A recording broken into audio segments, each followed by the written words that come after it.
are rolling. So did you guys watch it? Because I totally did.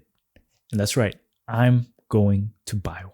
Unfortunately, I didn't get my hands on the new A6700, but I just want to start a casual conversation with you guys about this new camera. So my very first Sony camera was the A6300 back in 2016, and it just gave me this nostalgic vibe where it really felt like it was me first time buying a sort of expensive camera for that time anyways, because back then I was a fresh graduate that weren't making any stacks. So yeah, it was quite expensive. But in this video, I just want to talk about all the features that I care about and why I ultimately pre-ordered this camera.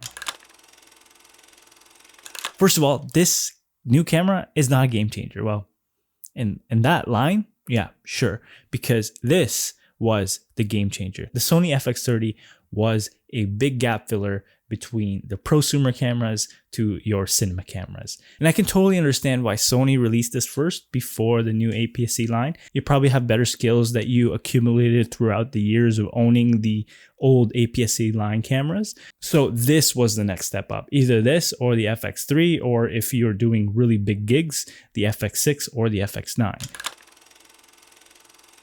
So if you guys didn't know, I operate in 2 different countries.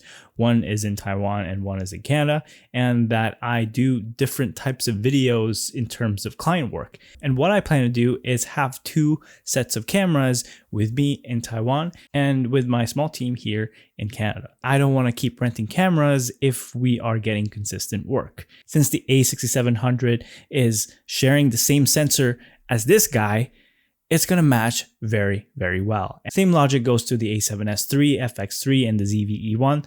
They all have the same sensors, just minor improvements between the features, but essentially it has the same heart. So color matching will be super easy. Even if one sensor is updated in terms of color science, it's still easy to match between cameras.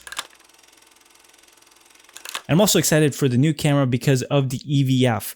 This doesn't have one, and it has better photography features, so it's a true hybrid camera. Smaller form factor than the A7 IV, smaller lenses as well, and that it's going to be really good for traveling. Now, during travels, I've been trying to keep my setup super small, so either I bring the Fuji X100F or I bring a Sony camera so that I can shoot both photo and video. And I've always been a fan of the EVF, especially for photography. I don't do pro photography work, I just have fun with it whenever I'm traveling. Snapping photos and capturing memories with my cameras is something that I truly, truly cherish. So with the added photography features, the A6700 is just a better version of the FX30 in terms of traveling.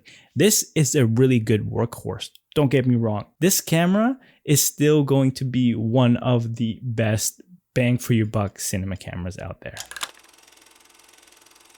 Now this camera has a slightly better version of the IBIS because it now offers 7 stops. That means it's a little bit more stable, and it's a slight improvement coming from the FX30.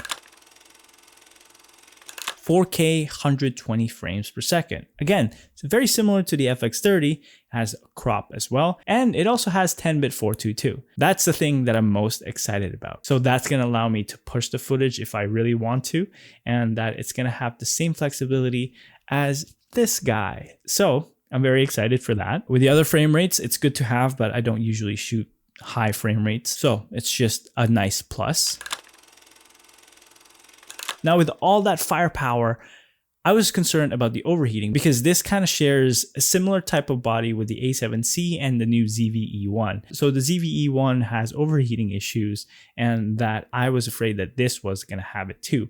But according to the videos that I watched, 4K 24 and 4K 30p, no issues with overheating, so I can shoot interviews with that. It's going to be a great B cam for corporate work with the FX30. The only caveat is that if you're shooting 4K 60 or 4K 120, it's going to have limitations in terms of the heating dissipation. So just to keep that in mind. I don't know if it's all true because I haven't tested the unit. I hope to receive it by the shipping date, which is August 3rd in Canada. So I'm very, very excited for that. But overall, that's why I'm buying this camera, for travel convenience, and also it's a great companion for the FX30 in terms of production work. This is like the perfected version of the old cameras that I used to have. I had the A6300, the A6500 until I upgraded to the A7 III, and now the FX3 A7 IV with the FX30. That's my official history with Sony cameras. Well, I also had the ZV-E10, but I gave it away. So I want to know from your end, what are your thoughts about this new Sony A6700? I'll be active in the comments down below. So I'll see you there. Peace. 너와 나 우리